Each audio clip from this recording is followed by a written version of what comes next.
ఒక లైన్ మనం చదువుకున్న 14వ వచనంలో, యెహోవాకు అసాధ్యమైనది ఏదైనా ఉన్నదా అని దేవుడే అడుగుతుంటే, ఇప్పుడు మిమ్మల్ని అడుగుతున్నా, ఉందా ఏమైనా? దేవునికి అసాధ్యమైనది ఏమైనా ఉందా? మిమ్మల్ని దీవించడానికి ఏమైనా అసాధ్యమైన ఉందా? నీ పరిస్థితిని మార్చడానికి ఏమైనా అసాధ్యం ఉందా? Praise the Lord. నీ జీవితంలో కార్యం చేయడానికి దేవునికి అసాధ్యమైన ఏమైనా ఉందా? అంటే నీ దేవుడే గొప్ప దేవుడు అని చెప్పుకుంటున్నావుగా. ఎవరెవరో జీవితంలో ఎవరు నమ్ముకున్న దేవుడు వారి జీవితంలో కార్యము చేస్తే, నీ దేవుడు గొప్ప దేవుడు అయితే నీ జీవితంలో ఎందుకు కార్యం చేయడు? అదే అబ్రహాము జీవితంలో ఒక సందేహం, ఒక అవిశ్వాసం వచ్చినప్పుడు అబ్రహాముతో మాట్లాడుతున్న మాట ఏంటో తెలుసా? నాకు అసాధ్యమైనది ఏదైనా నా దేవుడు సమస్తము చేయగలరు. హల్లెలూయా. సో ఇక్కడ నుంచి నాకు స్వరం వస్తుంది కానీ ఇక్కడ నుంచి నాకు స్వరం రావట్లేదు. మీ స్వరం పెంచుతూ ఉంటే నా స్వరం కూడా పెంచడానికి అవకాశం ఉంటుంది. గమనించండి. మీకు వినబుద్ధి కలుగుతుంది అంటేనే నేను మాట్లాడగలిగేటకు ఆ పరిశుద్ధాత్మ దేవుడు నాకు సహాయం చేస్తాడు. కాబట్టి నిన్ను దీవించడానికి, నిన్ను స్వస్థపరచడానికి నాకు నా దేవునికి అసాధ్యమైనది ఏది? డాక్టర్లకు అసాధ్యమే గాని నా దేవునికి సమస్తము సాధ్యము. ఆయన ఎర్ర సముద్రమును రెండుగా పాయలు చేసిన దేవుడు ఆయన. ఎవడైనా చేయగలడా అని అంటే చరిత్రలో ఎవరు లేరే. మన దేవుడు ఏదైనా చెయ్యగలిగిన సమర్థుడు. యెహెజ్కేలుతో మాట్లాడుతున్న మాట 37వ అధ్యాయంలో వ్రాయబడిన మాట మనం చూస్తాం కదా. ఎండిపోయిన లోయలోనికి తీసుకెళ్లి ఆయనతో మాట్లాడుతున్న మాట 3వ వచనంలో, నరపుత్రుడా ఈ ఎముకలను బ్రతుకగలవా, బ్రతుకుతాయా, జీవము కలిగి వస్తాయా అని దేవుడు మాట్లాడుతుంటే ఆయన తెలివిగా మాట్లాడిన మాట ఏంటో తెలుసా? అయ్యా నాకేం తెలుసు, అది నీకే తెలుసు. దేవునికి స్తోత్రం. హల్లెలూయా.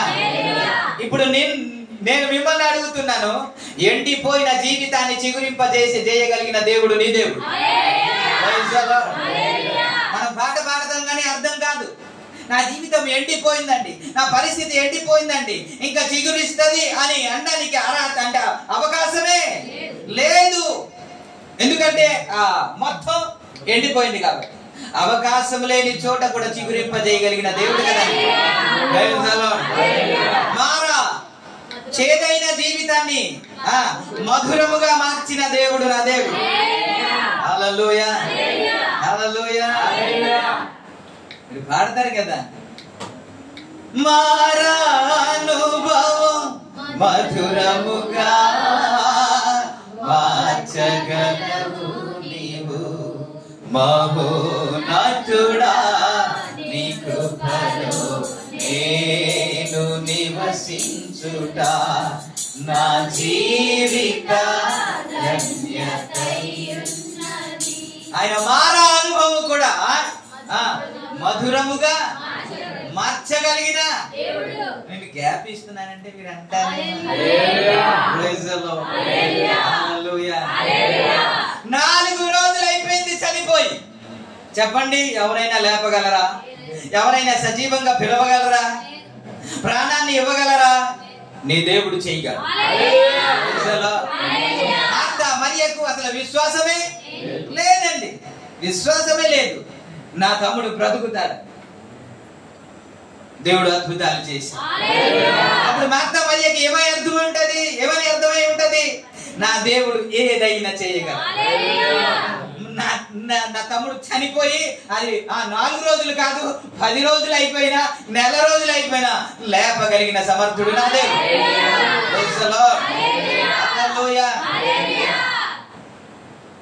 యోసేపుతో మాట్లాడితే ఆయన ఏం చెప్తాడు? ఎంత దీనస్థితికి వెళ్ళిపోయినా, బానిసత్వంలోనికి వెళ్ళిపోయినా, చెరసాలలోనికి వెళ్ళిపోయినా, అందరూ దూరం అయిపోయినా, ఇంకా నా జీవితం అంతే అనుకున్న ఆ జీవితాన్ని కూడా నిలబెట్టే దేవుడు నీ దేవుడు కదండి. ప్రభునామానికి మహిమ కలుగును. భయంకరమైన పరిస్థితిలోనికి మీరు వెళుతుంటే, ఒకవేళ నీ ముందర అగ్ని కనబడుతుంటే, ఆ అగ్నిలో నుండి రక్షించడానికి సమర్థుడైన వాడే నీ దేవుడు.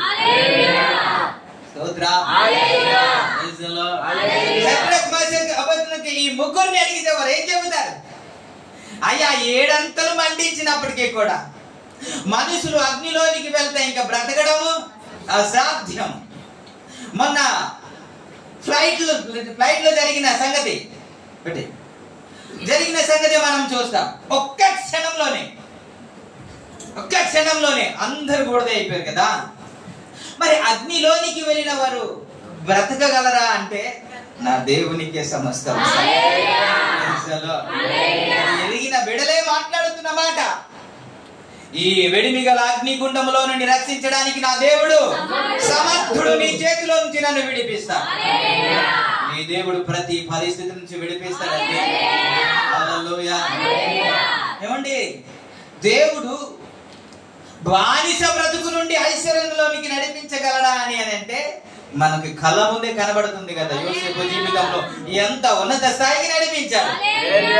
అయినప్పటికీ కూడా మన జీవితంలో నిరుత్స కదా. మన జీవితంలో నిరుత్స.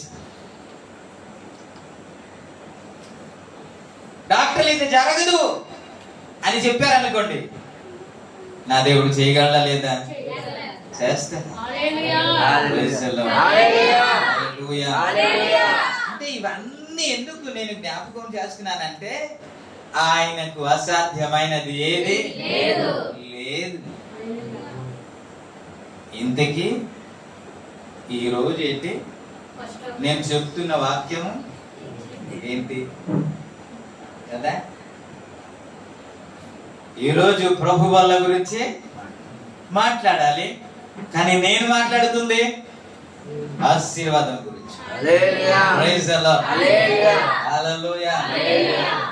కాబట్టి త్వరగా మీకు చిన్న వాక్యాన్ని జ్ఞాపకం చేసి ముగించాలని ప్రయత్నం చేస్తున్నాను. ఈ రోజు ప్రభు వల్లకి సంబంధించిన వాక్యం. నీ దేవుడు సమస్తము చేయగలడు. నీ దేవుడు సమస్తము చేయగలడు. నీ జీవితాన్ని మార్చగలడు. నిన్ను ఆశీర్వదించగలడు. నీకు బహుమానాన్ని ఇవ్వగలడు. నీకు ఆరోగ్యాన్ని ఇవ్వగలడు. నీ అవయవంలో సైతం స్వస్థపరిచే దేవుడు నీ దేవుడు. కానీ ఒక్కటే చేయలేడు. అది నువ్వే చేయగలవు. అది నువ్వే చేయగలవు. మత్తయి సువార్త 4వ అధ్యాయము 17వ వచనంలో మాట్లాడుతూ, అప్పటి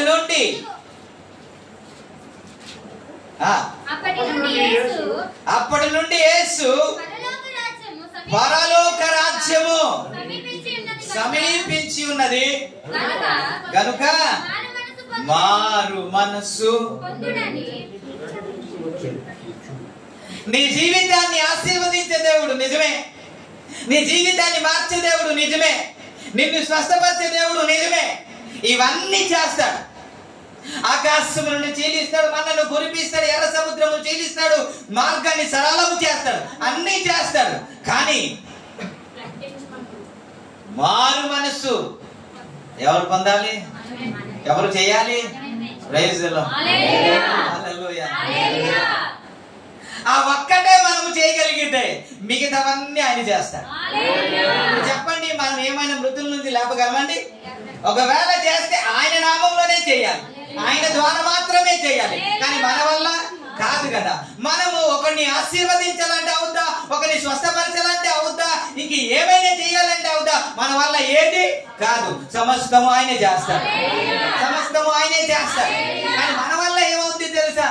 మన వల్ల ఇది ఏంటంటే మారు మనసు పొందడం, మనసు మార్చుకోవడమే, బ్రతుకు మార్చుకోవడమే.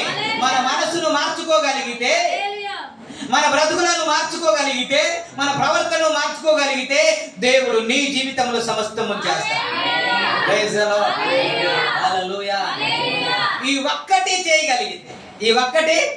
చేయగలిగితే దేవుడు సమస్తాన్ని జరిగిస్తాడండి.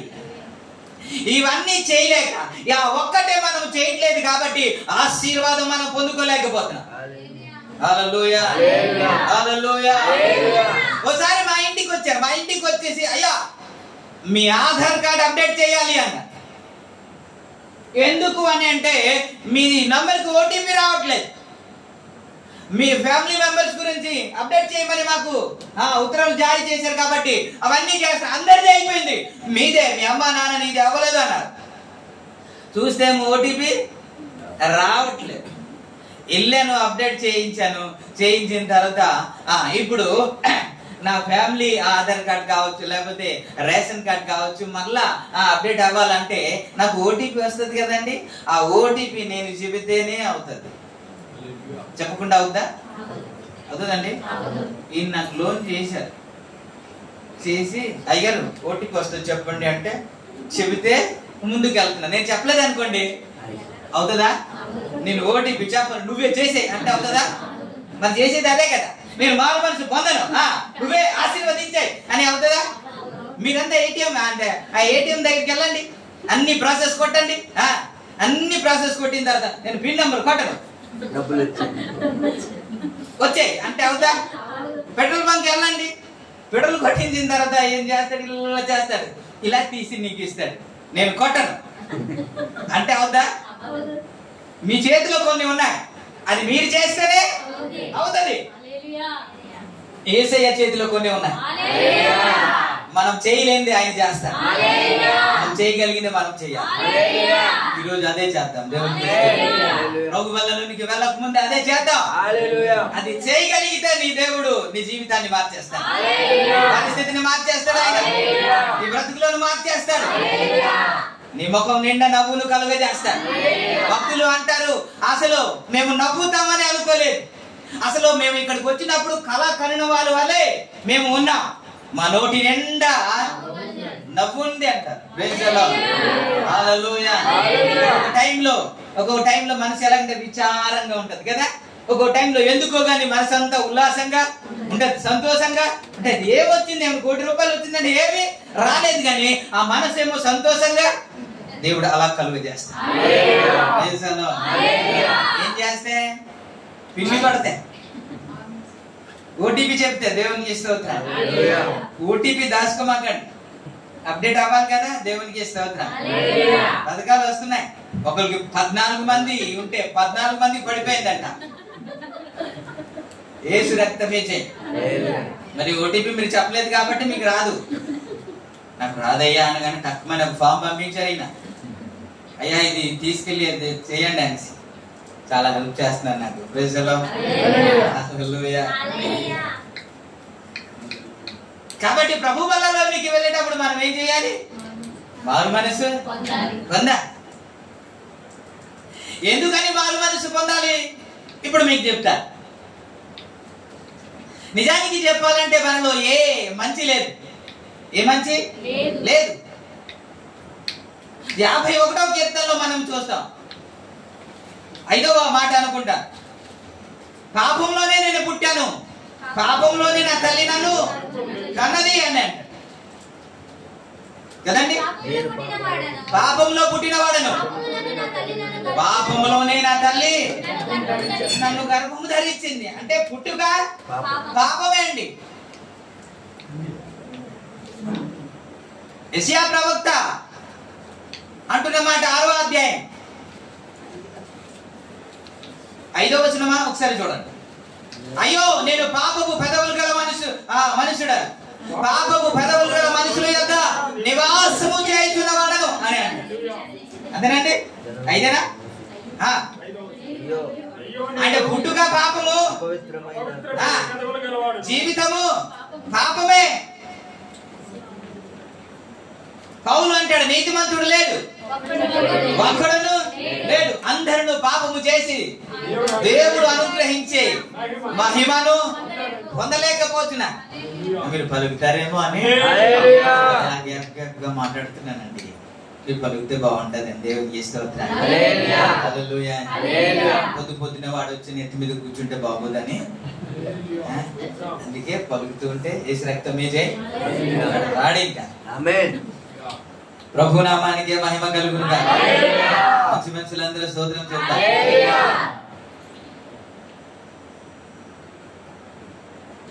మన పుట్టుక పాపమే, మనం జీవిస్తున్న విధానము పాపమే. పౌలు ఒక సందర్భంలో ఏమంటాడంటే, నేను మంచి చేయాలనుకుంటున్నాను కానీ మంచి చేయలేకపోతున్నా. ఏదైతే చేయాలనుకుంటున్నానో అది చేయలేకపోతున్నాను, ఏదైతే చేయకూడదు అంటున్నానో అది చేస్తాను అంటూ ఇది చేస్తుంది నేను కాదు, నా యందు నివసించే పాపమే అన్నాడు. పాపము ఏం చేస్తుందంటే నీకు మంచి చేయాలనే ఉద్దేశం ఉన్నప్పటికీ కూడా అది బలవంతంగా లోపరుచుకుంటూ తనకి ఇష్టం వచ్చినట్టు చేయిస్తుంది. మనిషి జీవితం అదే. మన అందరం బలహీనులమే. మీరు కావాలని తప్పు చేస్తున్నారని నేను అనుకోను. అప్పుడప్పుడు తప్పనిసరిగా బలవంతంగా చేయకూడదు అనుకుంటాం, కానీ చేయాల్సిన పరిస్థితి వస్తుంది. చూడకూడదు అనుకుంటున్నాం, సడన్ గా చూసేస్తా, అప్పుడు అయ్యో ఎందుకు చూసాను అనిపిస్తూ ఉంటది. మాట్లాడకూడదు అనుకుంటున్నాం, కానీ కోప ఆవేశంలో ఏదో ఒకటి మాట్లాడేస్తూ ఉంటాం. అయ్యో తర్వాత ఎందుకు అలా అన్నాను అనిపిస్తూ ఉంటది. ప్రవర్తనలో కావచ్చు, నడవడికలో కావచ్చు, ఇంకా ఉద్దేశంలో, తలంతులో కావచ్చు, మనము ప్రతిసారి, ప్రతిరోజు, ప్రతి గడియ ఏదో ఒక పొరపాటు చేస్తూ ఉంటాం. ఎందుకని అంటే మన బలహీనులు కాబట్టి, మనము బలహీనులు కాబట్టి మనం ఇప్పుడు ఏం చేయాలి? మనమైతే బలహీనలు. బైబిల్ కోరుతుంది మీరు ప్రభు బల్లలోనికి వెళ్ళాలి అని అంటే మీలో యోగ్యత కావాలి అని, మీలో పరిశుద్ధత కావాలని, మీలో యథార్థత కావాలని, మీలో నీతి కనబడాలని, మీలో పాపము లేని స్వభావం కనబడాలని దేవుడు కోరుకున్నాడు. అదే స్వభావంతో ఇక్కడికి వెళ్ళకూడదని, అదే పాపము జీవితంలో వెళ్ళకూడదని. ఒకవైపేమో జీవితమే బలహీనత, ఒకవైపేమో దేవుడు కోరుతున్నాడు పరిశుద్ధత. ఈ రెండింటి మధ్య ఏంది ఉంది అని అంటే మారు మనస్సే. బలహీనులమే, కానీ ప్రభు సన్నిధికి వచ్చినప్పుడు, ప్రభు బల్లలోనికి సమీపించినప్పుడు మనం చేయాల్సింది ఒకటే, మారు మనసు పొందాలి. అది విడిచిపెట్టడానికి ఇష్టపడాలి, అది పక్కకు పెట్టేయాలి. నూతన జీవితం జీవించడానికి ఇష్టపడాలి. అలా జీవించడానికి ఇష్టపడితే ప్రభు నీ జీవితంలో కార్యం చేయడానికి ఇష్టపడతాడు. నిన్ను హెచ్చించడానికి దేవుడు ఇష్టపడుతున్నాడు.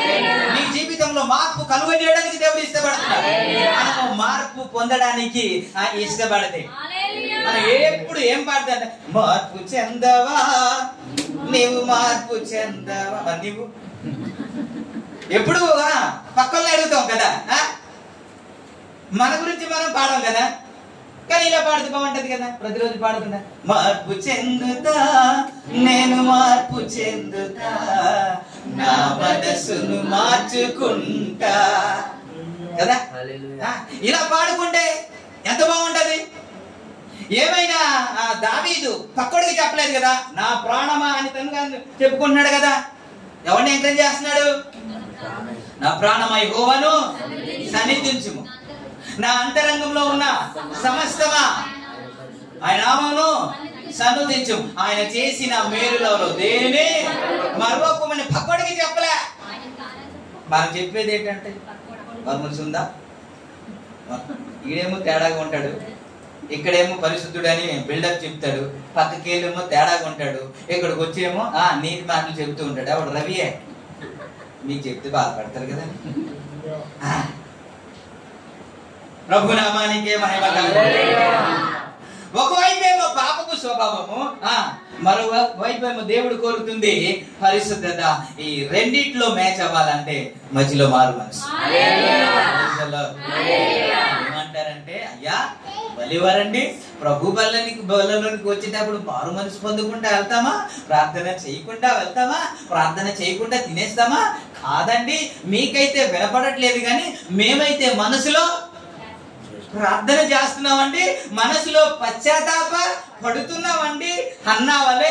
అసలు లోపల కనబడట్లేదు, కానీ లోపల మూన్గుచ్చు ఎలాగైతే ప్రార్థన చేసిందో మేము కూడా లోపల మూన్గుచ్చు ప్రార్థన చేస్తూ ప్రభు బల్లలోనికి వెళ్తున్నామండి అని అంటారేమో మీరు. దేవునికి స్తోత్రం, హల్లెలూయా. అయితే మనం ప్రతి నెల ప్రభు సన్నిధిలో ప్రార్థన చేసి తీసుకుంటున్న మారు మనసు అది సరైందా, లేకపోతే నిజమైన మారు మనసు ఏమిటి, ఎలా ఉంటది? ఒక్కసారి మీకు గుర్తు చేసి ఇది ముగించాలని ఆశపడుతున్నాను. దేవునికి స్తోత్రం. అందరు కలిసి స్తోత్రం చెప్తాం. నా అంశం ఒకటే, మనం మారు మనసు పొందగలిగితే నీ జీవితంలో దేవుడు మార్చేస్తాడు, ప్రతిదీ మార్చేస్తాడు. మనము చేయగలిగింది ఒకటి ఉంది, ఆయన చేయగలిగింది చాలా ఉన్నాయి. మనం చేయగలిగింది చిన్నదే. ఈ చిన్న పని మనం చేయగలిగితే నా దేవుడు నీ జీవితంలో ఎలాంటి ఆటంకాలు ఉన్నా సరే తీసేస్తా. హల్లెలూయా, హల్లెలూయా. ఆ విధంగా యోసేపు జీవిస్తే కదా ఆయన అందరికీ ఆశీర్వాదకరంగా మారిపోయాడు. తన బ్రతుకు మారిపోయింది, తన జీవితం మారిపోయింది, తన స్థానం మారిపోయింది. అనేకులు వచ్చి ఆయన ఎదుట సాగిలపడి నమస్కారం చేసే విధంగా దేవుడు హెచ్చించాడండి. అంటారు బాలేవారండి, దేవుడు ఇప్పటికే దేవుడు నాకు ఆశీర్వదించాడు, బానే ఉంది, ఏ లోటు లేదు, దేనికి ఢోకా లేదు, మంచిది. మీరంటారు ఇవాళ ఆ విధంగా అంటుంటే దేవుడు డబ్బు ఇచ్చి శోధిస్తాడు. డబ్బు ఇచ్చిన తర్వాత నువ్వు ఎలా ఉన్నావు అని దేవుడు శోధిస్తాడు. నీవు యథార్థంగా ఉన్నావా లేదా? సామెతల గ్రంథం 30వ అధ్యాయంలో 8వ వచనంలో కదా మనం చూస్తాం, నాకు ధనవంతుడు చేయొద్దు, పుష్టిగా సమృద్ధిగా తిని దేవుడు అవడో అని నిన్ను దూషిస్తాడు. పేదవాడిగా చేయొద్దు, ఏమి లేక దొంగిలించి నీ నామానికి అవమానకరంగా జీవిస్తానేమో అంటూ నాకు తగినంత నాకు అనుగ్రహించు. మరి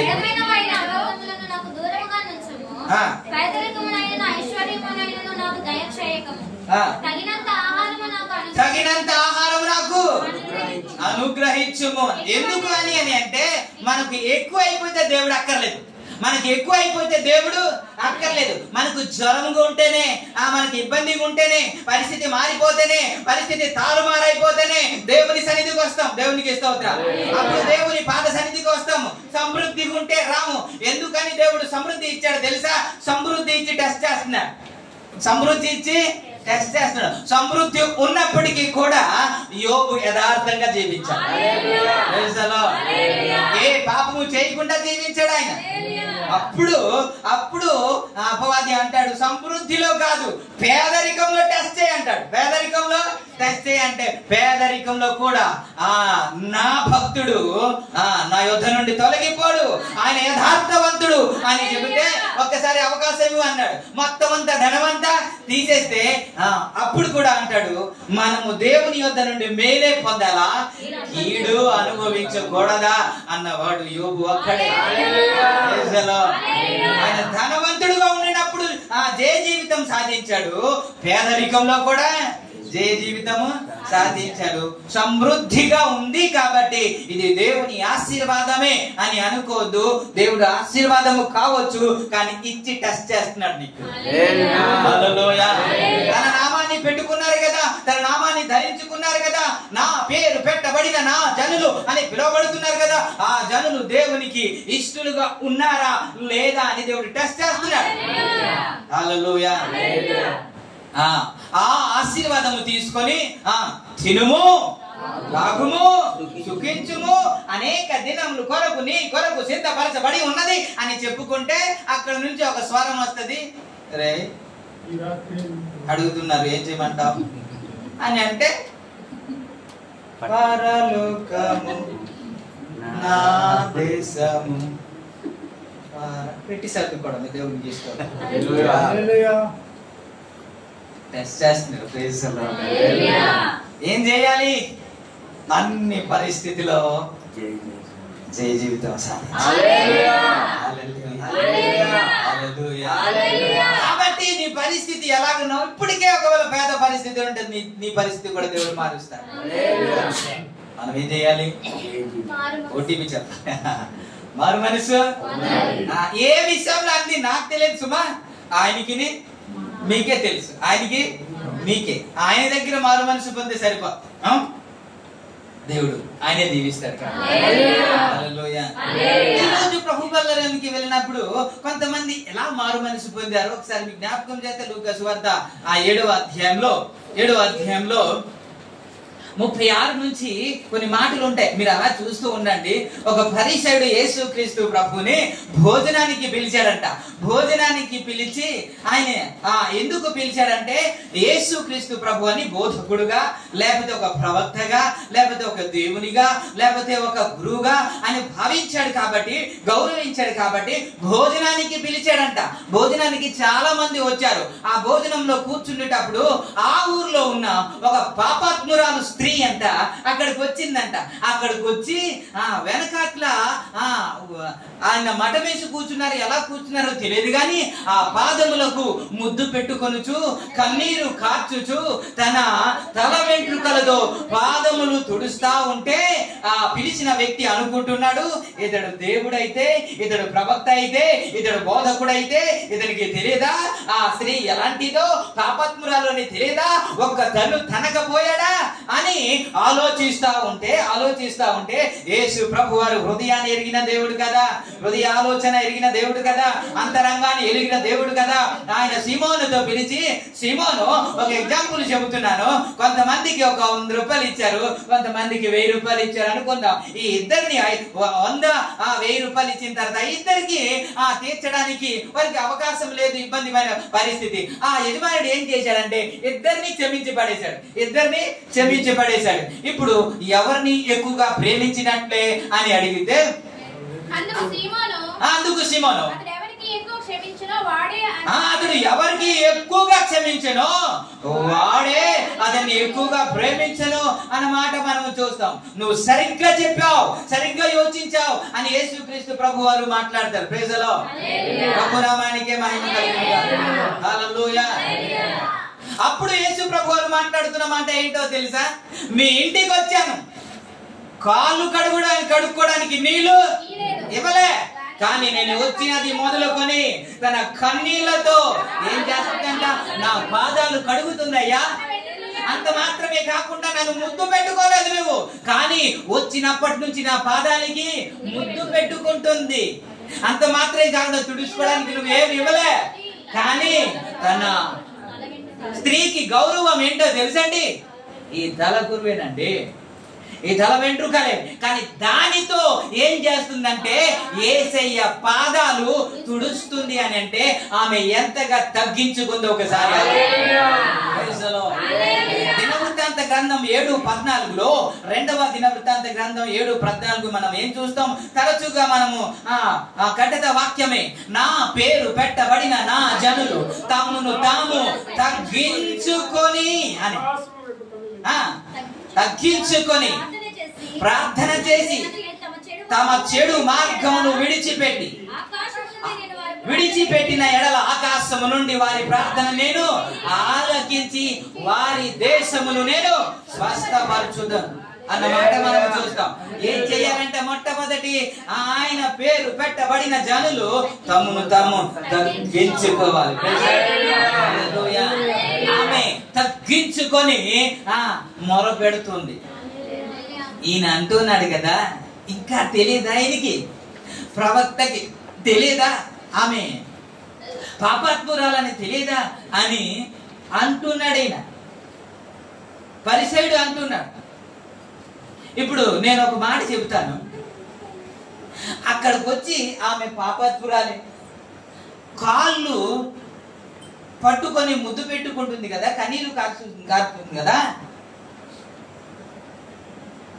ఆమె పాపపు స్వభావంతో ముద్దు పెట్టుకుంటుందండి కాదు కదా, పాపపు ఆలోచనతో ఆమె కన్నీరు కారుస్తుందా? కాదు కదా. ఆమె కన్నీరు కారుస్తుంది అని అంటే తన పాపాన్ని బట్టి కదా.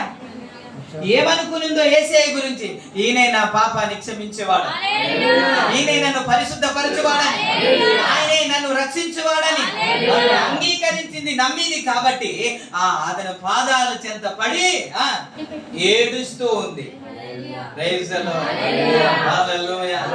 ఆమె విస్తారముగా ప్రేమించింది కనుక ఆమె విస్తారమైన పాపము కానీ మనం పాడతామా? వేకువనే లేచి యేసయ్య పాదాలు పట్టి ఎలుగెత్తి ఏడ్చి కన్నీళ్లతో పాదాలు కడిగి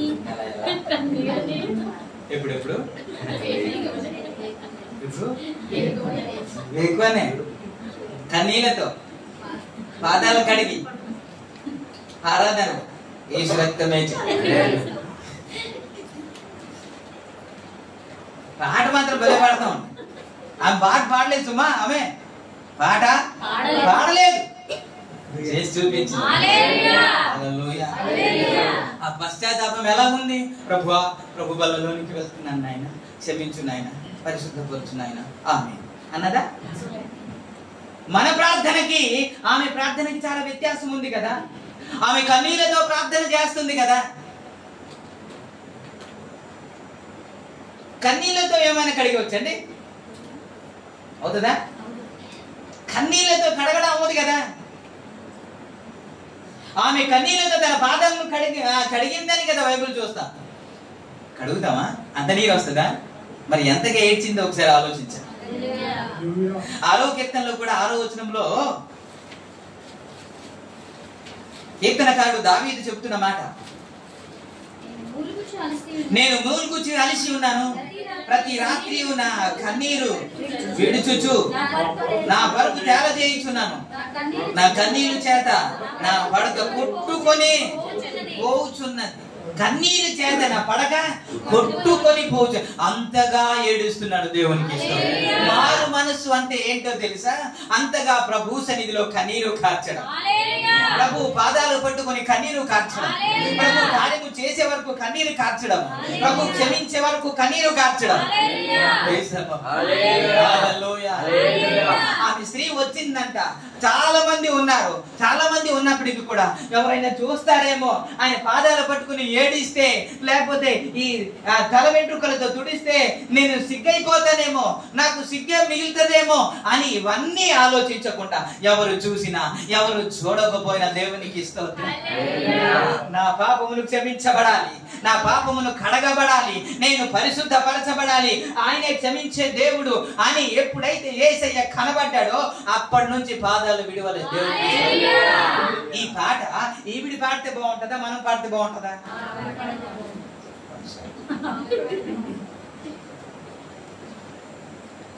పాదాలు విడవకుండా మనం పాడుతున్నాం అని. కానీ ఈమె మాత్రము ప్రభు కార్యము చేసే వరకు పాదాలు విడిచిపెట్టలేదు. చెప్పండి, ఇటువంటి మారు మనస్సా, లేకపోతే చిన్ని ప్రార్థన చేసుకొని ప్రభు వల్ల మనం అందుకుంది మారు మనసు అందామా? ఏది మారు మనస్సు? హల్లెలూయా. ఇద్దరు వ్యక్తులు మందిరానికి వచ్చారని కదా మనం చదువుతాం. లూకా సువార్త 18వ అధ్యాయం మనం చూస్తాం కదా. లూకా సువార్త 18వ అధ్యాయంలో మనం చూస్తాం కదా.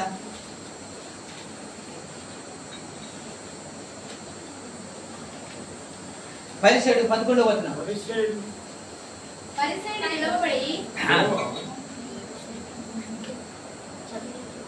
నేను చోరులైనను వ్యభిచారులైన ఇతర మనుషుల వలెనైనను ఈ సుంకరి వలెనైనను ఉండకున్నా నీకు కృతజ్ఞతాస్తుతులు చెల్లించుచున్నా. వారమునకు 2 మార్లు ఉపవాసము చేయించు, నా సంపాదన అంతటిలో 10వ వంతు చెల్లించుచున్నానని తనలో తాను ప్రార్థన. 2 ప్రార్థన మీకు జ్ఞాపకం చేస్తున్నా. 13వ వచనంలో, అయితే సుంకరి దూరముగా నిలవబడి ఆకాశం వైపు కనులెత్తుటకైనను ధైర్యము చాలక రొమ్ము కొట్టుకొనుచు, దేవా పాపినైన నన్ను కరుణించుమని ప్రార్థన చేయుచున్నాడు. రెండింటి ప్రార్థనలో ఏ ప్రార్థన మీరు చేస్తున్నారు అనేది నాకు.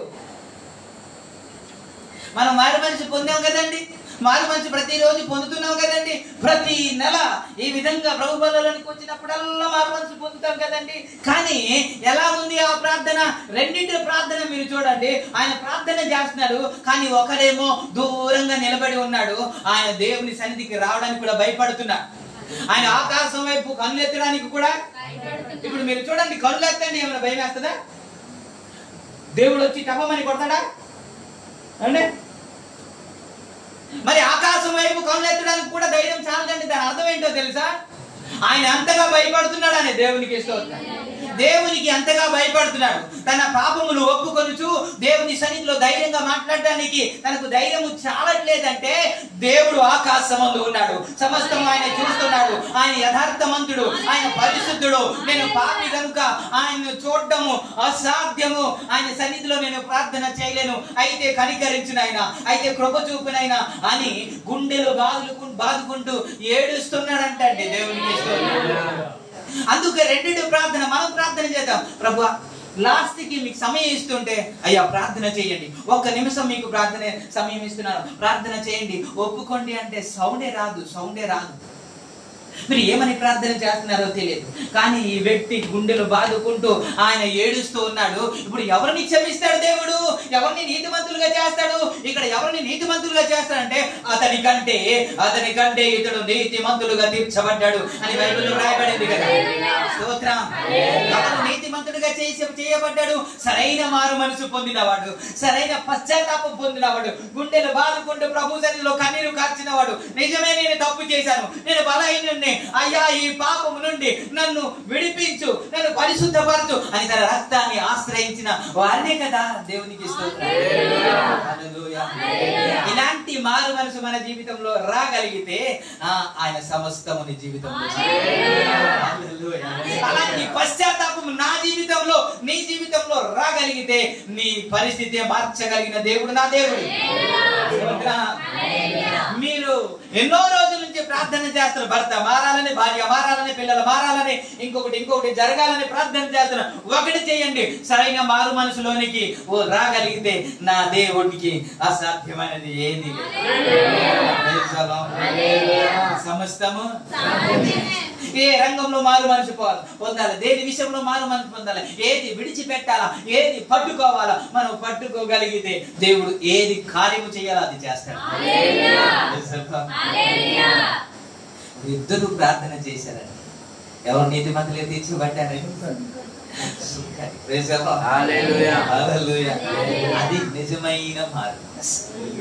నిజమైన మనం శుద్ధించడానికి కూడా, చప్పట్లు కొట్టడానికి కూడా పక్కన చూస్తారేమో కదా. అప్పుడప్పుడు చెబుతూ ఉంటారు, నిలబడి నడిపించేవారు, పక్కన ఉన్నవారు ఎవరిని మీరు పట్టించుకోవద్దు, మీరు కళ్ళు మూసుకొని ప్రభు వైపు.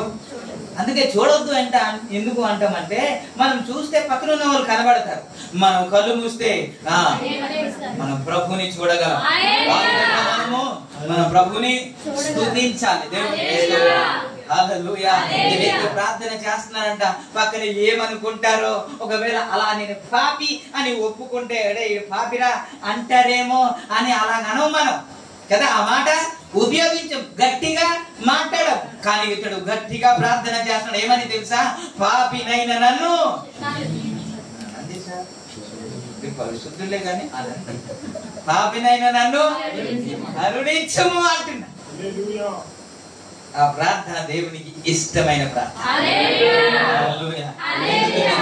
అది నిజమైన మారు మనసు, అది నిజమైన. సంఘానికి కూడా చెప్పాడు కదండి, ఎఫెసీ సంఘానికి ప్రకటన గ్రంథంలో ఏం చెప్పాడు? 2వ అధ్యాయంలోనే, నీకు అంతా బాగానే ఉంది కానీ మొదటి ప్రేమ నీకు ఉంది కదా, అది తగ్గిపోయింది. కాబట్టి మారు మనసు పొంది, 5వ వచనమా, ఏ స్థితిలో నుండి పడితేవో అది జ్ఞాపకము చేసుకుని మారు మనసు పొంది ఆ మొదటి క్రియలను చేయము. అట్లు చేసిన ఎడల లేని ఎడల నీ యొద్దకు వచ్చి నీ దీపస్తంభమును నీ యొద్ద నుండి తీసివేసేస్తానని. సంఘానికి కూడా చెప్పారు మారు మనసు. ఏమిటి అంటే పెద్ద ప్రాబ్లం ఏం కాదు. మొదట ఉన్న ఉద్యోగం ఉంది కదండి, అప్పుడున్న ఉద్యోగం ఇప్పుడు, అప్పుడున్న ప్రార్థన ఇప్పుడు, అప్పుడున్న ఆసక్తి ఇప్పుడు లేదు కదా. నేను ఏ విషయంలో మారు మనసు పొందుతాను అని అంటే దేవుడు చెప్తున్న మాట, అప్పుడున్న ఆసక్తి ఇప్పుడు లేదు. అప్పుడు పరిగెత్తుకుంటూ అందరికంటే ముందు వచ్చేవాళ్ళం కదండి, ఇప్పుడు పర్లేదులే, ఒక ఆయన పాడుతూ ఉంటారు, మన తర్వాత వెళ్ళచ్చు, ఇదే వద్దు అని అంటారు. మారు మనసు పొందగలిగితే యేసయ్య నీ జీవితంలో అద్భుతాలు. దావీదు గురించి కదండి ఇందాక 6వ కీర్తనలో మీకు జ్ఞాపకం చేశాను. ఆయన క్షమించబడి మరలా రాజుగా చేయబడ్డాడు, కానీ సౌలు క్షమించబడలేదు. సౌలు క్షమించబడలేదు.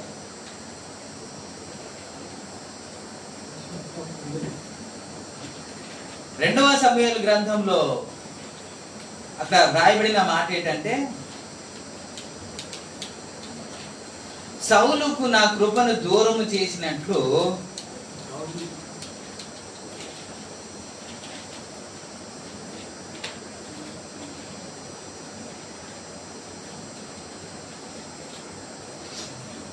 ఏడవ అధ్యాయం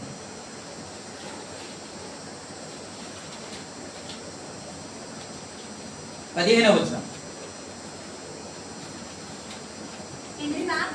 నిన్ను స్థాపించుటకై నేను పుట్టివేసిన సౌలునకు నా కృప దూరమైనట్టు అతనికి నా కృప దూరము చెయ్యునని దావీదుతో మాట్లాడుతున్నమాట. ఇద్దరు ఒకేలాంటి పాపము చేశారు. కానీ ఒకేలాంటి అంటే పాపమే, వారు పాపమే చేశారు. కానీ ఒకడు క్షమించబడ్డాడు, ఒకడేమో విడువబడ్డాడు. ఎందుకు అని అంటే దావీదులో పశ్చాత్తాపం ఉంది, సౌలులో పశ్చాత్తాపము లేదు. సౌలు కూడా పాపం చేశాడండి. మీరు మొదటి సమూయేలు గ్రంథం 15వ అధ్యాయం 24వ వచనంలో ఆయన మాట్లాడుతూ ఏమన్నాడంటే, నేను జనులకు జడిసి వారి మాట వినినందున నేను యెహోవాకు విరుద్ధంగా నీకును విరోధముగా పాపము చేశాను అని అంటాడు. ఆ తర్వాత కాబట్టి నీవు నా పాపమును పరిహరించి యెహోవాకు మొక్కునట్లు నాతో కూడా తిరిగి రమ్ము అని ఆ సమూయేలుతో వేడుకుంటున్నాడు. నేను తప్పు చేశాను, నేను పాపము చేశాను, కాబట్టి దయతో నా పాపాన్ని పరిహరించి నేను యెహోవాకు మొక్కునట్లు నాతో రండి అని అంటూ ఉంటే సమూయేలు వెళ్ళలేదు, పాపము క్షమించబడలేదు. దేవుని కృప సౌలుకి దూరం అయిపోయింది, దేవుని కృప దావీదుకి దగ్గరైంది. ఇంతటికి కారణం ఏంటి?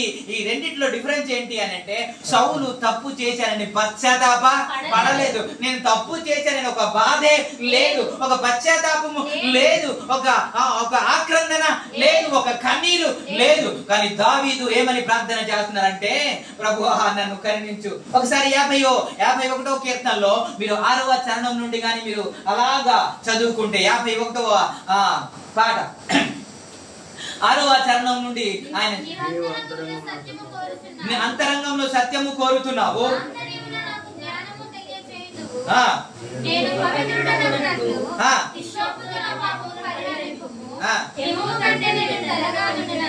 నీవు నన్ను కడుగుము, ఉత్సాహ సంతోషమును నాకు విడిపింపుము, అప్పుడు నీవు విరిచిన ఎముకలు హర్షించును, నా పాపములకు విముఖడము కమ్ము, నా దోషములన్నిటినీ తుడిచివేయుము.